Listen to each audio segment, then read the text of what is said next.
Why are you here? My dad snapped at his retirement party, so I handed him an envelope with $450,000 in invoices. His lawyer turned pale. Imagine standing there, holding your child's hand, watching your own father look right through him, right through you, all while celebrating his success, a success you bankrolled, year after year. My blood still boils thinking about that night, the moment my entire world shifted, and I realized some things just couldn't be ignored anymore. It was one of those generic hotel ballrooms, you know the kind, chandeliers, a carpet designed to hide a multitude of sins, those round tables draped in white cloths. But tonight, it was draped in a giant banner, "Congratulations, Richard Hayes, celebrating 35 years of success." The slideshow looping on the far wall was a monument to my dad, shaking hands, cutting ribbons, smiling in front of buildings with his name emblazoned across them. I shifted the garment bag on my shoulder, feeling Ethan's small hand squeeze mine. He was 10, all serious and skinny, his clip-on navy tie a little crooked. "Is it okay if I keep the tie on?" he whispered. Grandpa said it was a formal event. He'd spent the entire car ride practicing what he'd say when he gave my dad the drawing he'd made, an office building, tiny penciled windows, my dad's gray hair shaded in with careful reverence.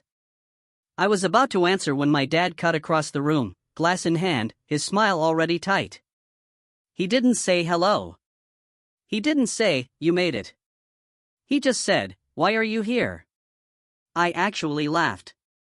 I thought I'd misheard him. "We got the invite," I told him, trying to keep my voice light. "Congrats, Dad. Big night." He glanced at Ethan, dismissed him like a piece of forgotten furniture, and then his eyes snapped back to me. "This is for people who contributed to my success," he said, louder this time, making sure the nearby tables could hear. My throat went dry. I felt Ethan's hand twitch in mine, a silent echo of my own shock. $87,000 over 3 years for his MBA. $340,000 co-signed on his first business loan, a debt that would have sunk me if he'd defaulted. $23,000 for bankruptcy fees when everything fell apart, and he cried in my kitchen like a broken man. But sure, I had contributed nothing. Ethan, bless his heart, didn't miss a beat. He held up his drawing with both hands, his voice soft but steady. "Grandpa, I made you this." My dad didn't even look. He just flicked his eyes toward the stage. "I don't have time for this, Caleb," he snapped. "We're doing the grandkids' presentation in a minute. It's already organized." And then, just like that, he moved past us, clapped a board member on the shoulder, as if we were never even there. My fingers went numb. For a second, I honestly thought I might just turn around and walk right out. But Ethan was still standing there, his drawing clutched tight, watching the slideshow. On the screen, a photo of my dad at his graduation flashed by. The caption read, "Never too late to invest in yourself." I was cropped out of that picture. The original had me right there, arm around his shoulders, both of us smiling.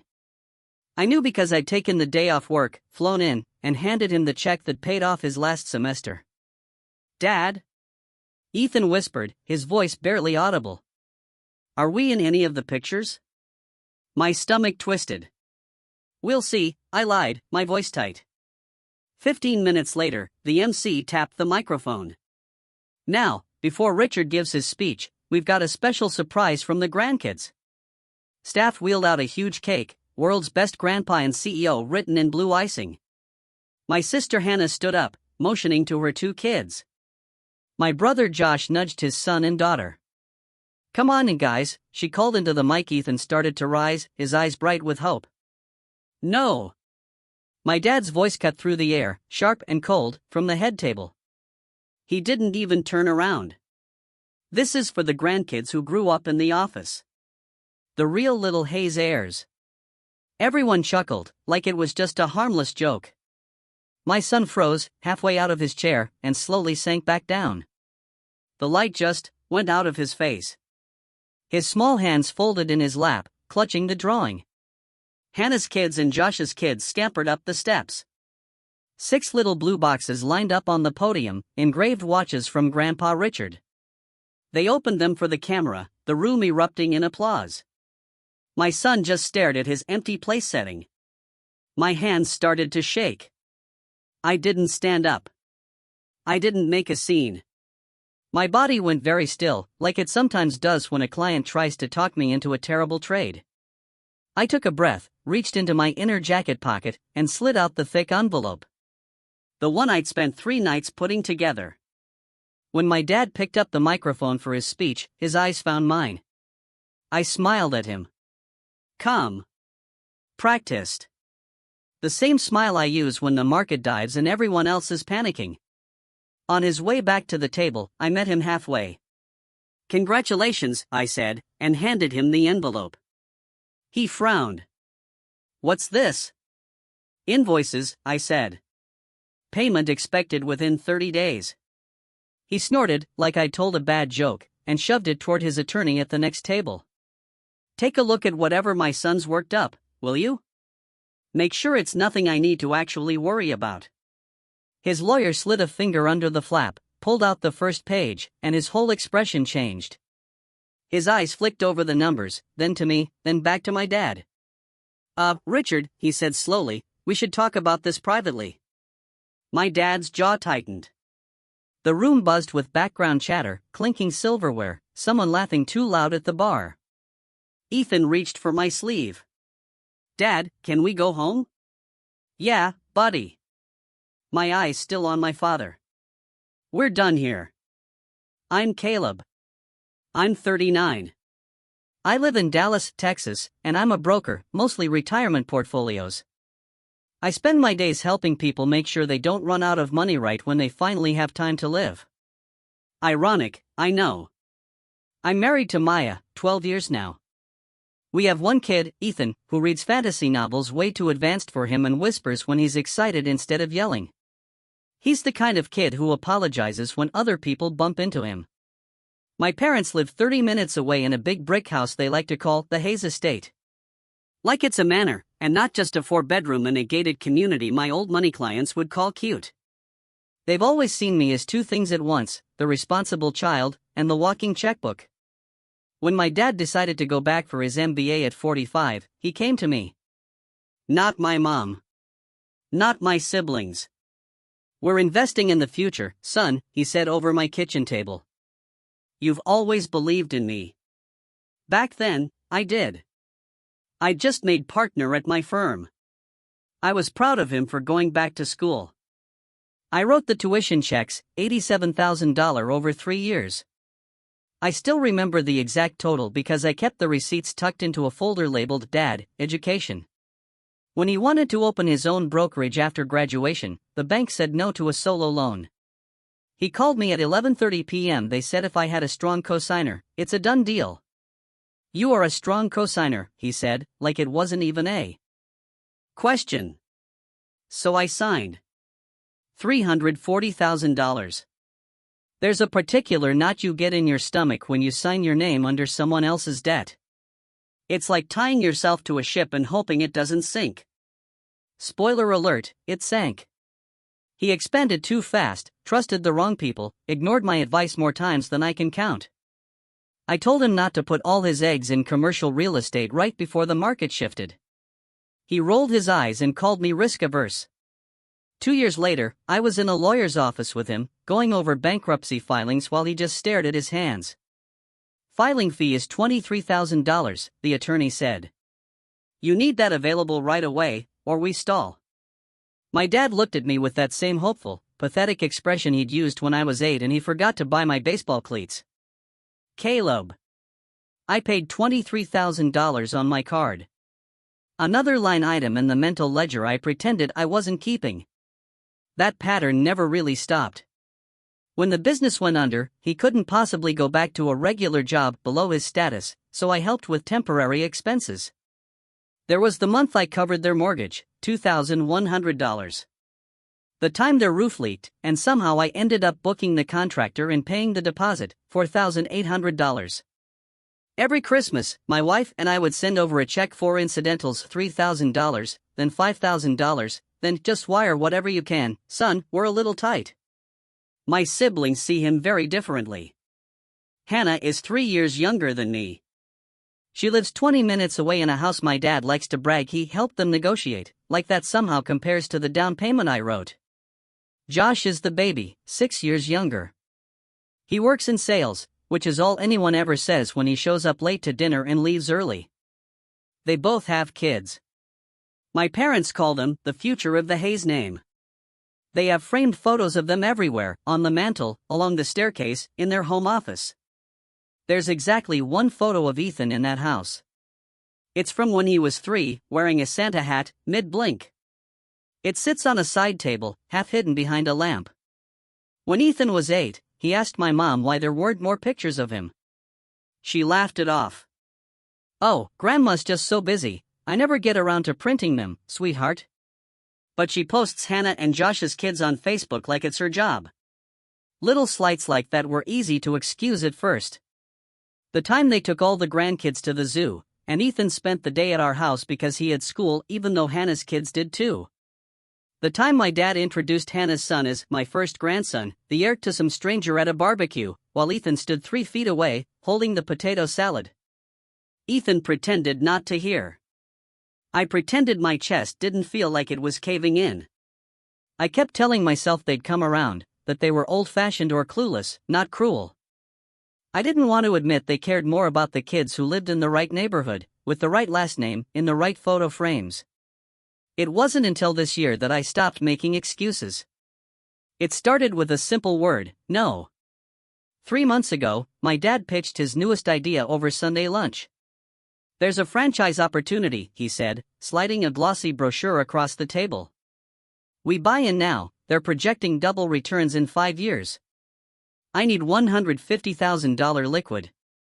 I figured we could go in together." "We?" I asked, my voice flat. "You front the capital." "I run the shop," he said, like it was obvious. "We split profits 70 to 30. 70 for you, 30 for me," I clarified. "Of course. I'm the one putting in the sweat equity."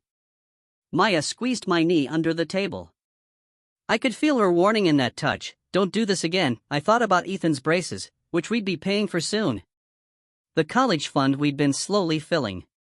Our own retirement, something I, of all people, knew could disappear if you weren't careful.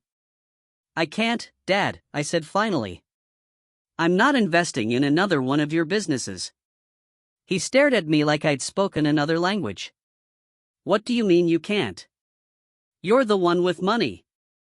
"I mean, I'm done funding your risks," I said. "I need to take care of my family." He didn't yell. He just went very, very quiet. My mom changed the subject. Hannah and Josh dove into sports talk. But the temperature in the room dropped about 10 degrees. They've been punishing me ever since. Fewer invitations. Snide comments about how some people forget where they came from. Jokes about me being selfish now that I had fancy clients. But I still showed up. Still answered calls. Still told Ethan, of course, we're going to Grandpa's party. It's important. Apparently, the punishment extended to my son. We drove home from the retirement party, mostly in silence. Ethan sat in the back seat, tie loosened, staring at the drawing in his lap. Streetlights streaked across his face. "Hey," I said quietly, "you okay back there?" He shrugged without looking up. "I guess Grandpa didn't recognize us." My throat tightened. "We were right in front of him, buddy." He swallowed. He said the people who contributed to his success. "I thought since you helped people with money, you did." Out of the mouths of kids. I gripped the steering wheel. "I did," I said. "I helped a lot." "That's not on you." He traced a line on the paper. "Why didn't he want my drawing?" Asterisk because he doesn't see you. Because you're leverage when he wants to brag, not a person when he wants to give thanks. Asterisk I don't know, I said instead. But that's his loss, not yours. Okay? He nodded, but his eyes stayed on the paper. He folded it carefully, slid it back into the envelope he brought it in. Maya reached back and squeezed his knee. "How about pancakes for dinner?" she asked. "With chocolate chips?" He nodded again. "A little more real this time." That night, after Ethan went to bed, I spread out the folder on our dining table. Old emails. Screenshots of transfers. PDF statements. Confirmation pages. Dad, education. Dad, business loan. Dad, bankruptcy. Mom and Dad, temporary help. Stuff I kept because I'm a numbers guy, and my brain files things as debits and credits whether I wanted to or not. Maya stood in the doorway, arms folded. "You're really doing this," she said. "I am," I said. My voice surprised even me. It sounded steady. "Not revenge," she said quietly. "Not revenge," I agreed. "Accounting." I totaled the education costs again. $87,000.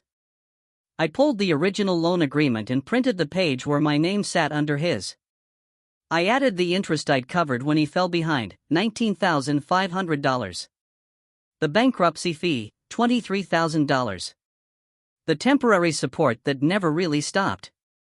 Monthly transfers that added up to $62,300 over 7 years.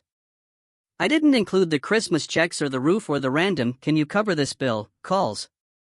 I wasn't trying to bleed him dry. I just wanted there to be a record. On each invoice, I wrote the same line at the bottom: converted from gift to loan as of retirement date. Payment requested from retirement buyout within 30 days. Maya watched me slip the pages into the envelope. "What if he can't pay?" she asked. "Then my lawyer will file a claim against his estate," I said. "But either way, I'm done." "Done paying," she clarified. "Done paying," I repeated. "In every sense." The call started before we'd even finished breakfast the next morning. First, my mom. "Your father is devastated," she said without preamble. "You embarrassed him in front of everyone." I handed him paperwork, I said quietly. "You know what I mean," she snapped. "Dragging money into his retirement party after everything he's done for you." I actually laughed.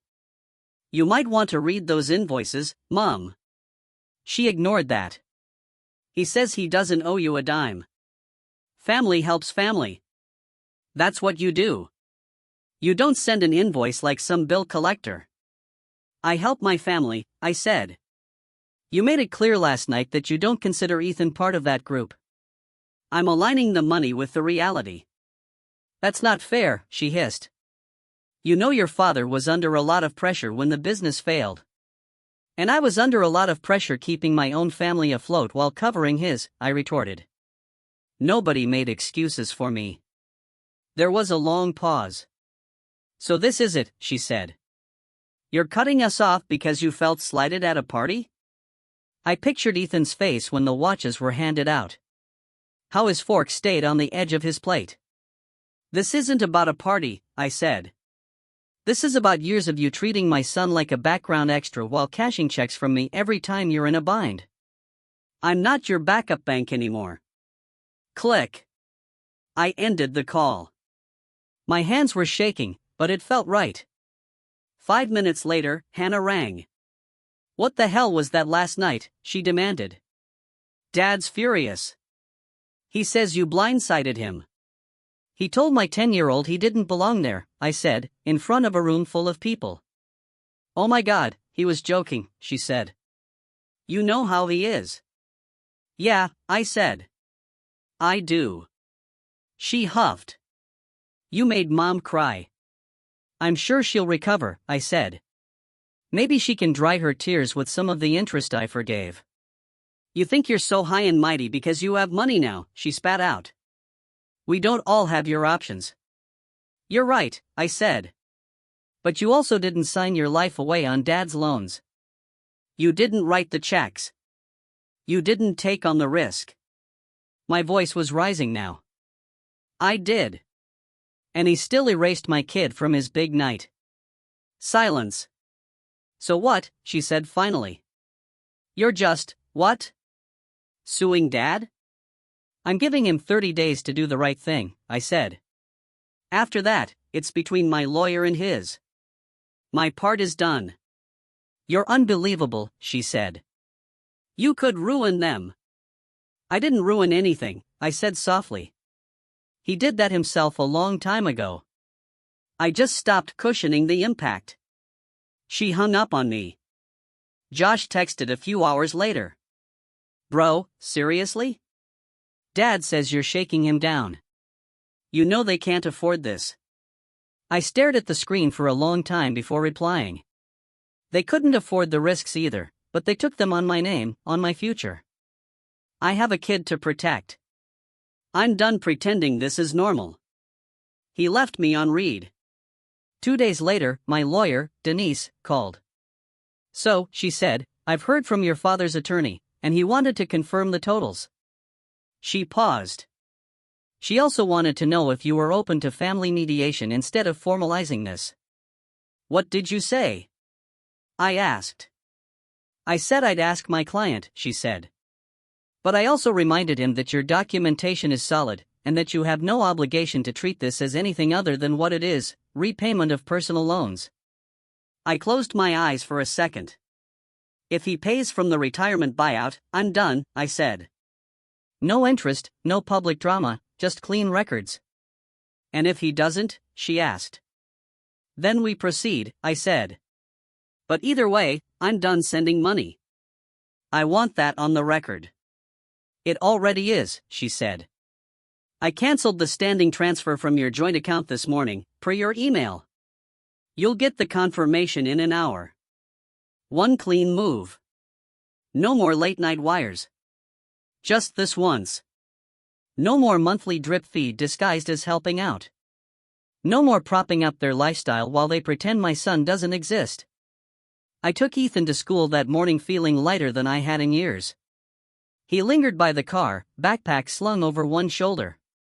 Am I in trouble with Grandpa? He asked suddenly. Why would you be? I said. For the party, he said. Maybe he didn't want me there. I knelt so we were eye level. Hey, listen to me. You didn't do anything wrong. If an adult treats you like you don't belong, that's about them, not you. Got it? He chewed his lip, then nodded. Are we going back there? Not for a while, I said. And next time we go to a party, it'll be one where they're happy we're there. He thought about that.